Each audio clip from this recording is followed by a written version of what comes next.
Kita akan lanjutkan lagi mengenai ARDS, tapi saat ini mengenai fluid management. Sebenarnya fluid management itu sudah banyak diteliti dari tahun 1990-an ya, mengenai fluid status dan survival. Kita lihat di sini ada Simmons, Humphrey, dan Martin GS. Ya. Jadi apakah sudah dipikirkan udem parunya ini harusnya diobati juga ya, karena leakage, tidak hanya antibiotik ya, atau PIP atau ventilasi mekanik. Pertama kali tahun 2006 ini yang disebut FACT trial atau fluid dan catheter treatment trial, membandingkan dua fluid management strategi pada acute lung injury.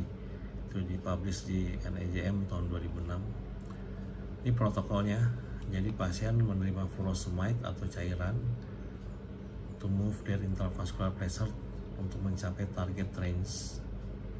Kita lihat pertama, untuk mengukur intravascular pressure-nya digunakan CVP dan wedge atau occlusion pressure. Dibandingkan antara yang liberal. Yang liberal itu kalau kita lihat di sini fluid bolus ya. Targetnya adalah kalau CVP 10-14, kalau wedge lebih tinggi tentu 14-18. Sedangkan yang konservatif CVP target di bawah 4, kalau wedge-nya di bawah 8. Nah, hasil yang kita lihat datanya furosemide pada yang liberal dan konservatif dibandingkan dengan fluid balance-nya yang liberal sama konservatif. Let's see bahwa yang liberal itu pemakaian furosemide-nya jauh dibanding yang konservatif. Sedangkan hasilnya, dampaknya, yang liberal ya balance-nya tetap positif, sedangkan yang konservatif bisa minus sampai minus. Hasilnya kalau kita lihat memang angka kematian tidak signifikan secara statistik, tetapi ventilator free day-nya signifikan dan ICU free day-nya signifikan. Kalau kita lihat di sini, mortalitas memang tidak bermakna, tapi lepas dari ventilator itu lebih banyak pada yang konservatif strategi dibanding dengan yang liberal. Berikutnya sampai yang terakhir, sebenarnya banyak sebelum ini, tapi ini rangkuman yang dibuat oleh Kordeman mengenai fluid management pada critical ill patient. Jadi perannya extravascular lung water atau udem paru dan fluid balance. Teori dia mengenai tri-hit. Jadi dianggap pertama pada waktu terjadi infeksi, trauma, luka bakar, sepsis, bleeding, itu disebut first hit. Akan terjadi SIRS, cytokine release. Terjadilah microcirculatory dysfunction, vasodilatasi, capillary leakage, loss autoregulation, dan mulai secara klinis terjadi hipovolemi, hipotensi, oligouri ya. Ini biasanya terjadi 6 jam. Nah, di sini terapinya kita bisa memberikan fluid ya. Tapi waktunya cuma 6 jam. Karena dia akan masuk ke second hit yang nggak bisa diterangkan berapa jam ini. Mulai terjadi organ dysfunction atau multi organ dysfunction syndrome, mulai terjadi ARDS, bowel injury, acute kidney injury, dan nervous system failure.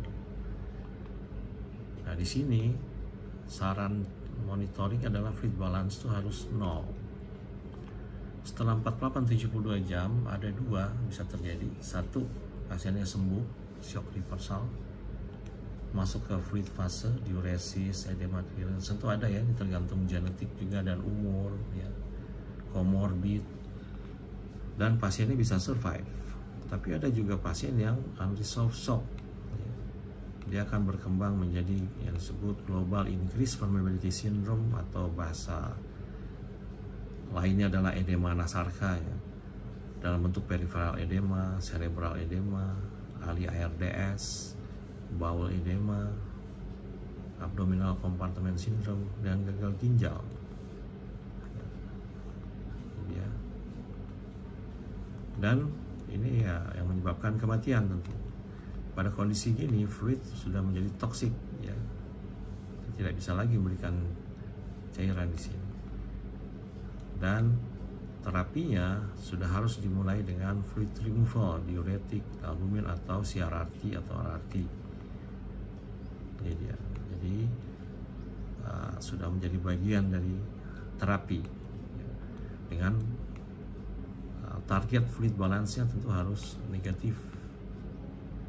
Jadi kalau kita lihat intervention based seperti IRDS dari Berlin definition, tentu dari sini kita sudah bisa harus melakukan restrictive fluid strategy, artinya jangan lagi loading, maksudnya di sini fluid balance-nya harus zero.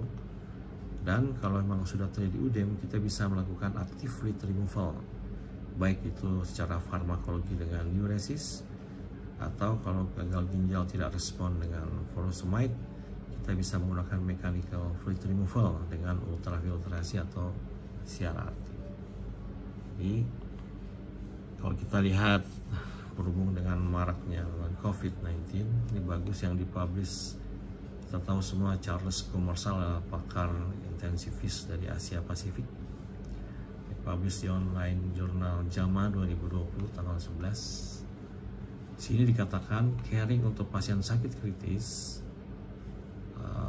is based on usual management of viral pneumonia dengan gagal napas, dengan tentu precautionnya reduce risk transmission. Tapi yang usual care-nya ya, sebenarnya IRDS yang terjadi COVID sama yang lain-lain itu sama sebenarnya, bentuknya sama, dan terapinya adalah konservatif ya, fluid strategi, pemberian antibiotik empirik untuk bakteri karena dia menyebabkan infeksi juga karena imunoparalisis, dan consider early invasive atau intubasi segera, dan tekniknya adalah dengan lung protective ventilation strategy, yaitu cuma 2, low tidal volume dan use PIP, jangan sampai tidak menggunakan PIP. Kemudian bisa menggunakan prone position, atau kalau dipertimbangkan kalau memang sudah parah dengan ECMO ya, extracorporeal membrane oxygenation.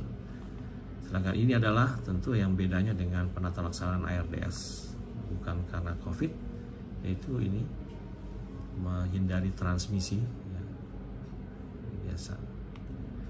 Jadi itu mungkin yang bisa saya sampaikan mengenai IRDS secara ringkas, mudah-mudahan bermanfaat. Terima kasih.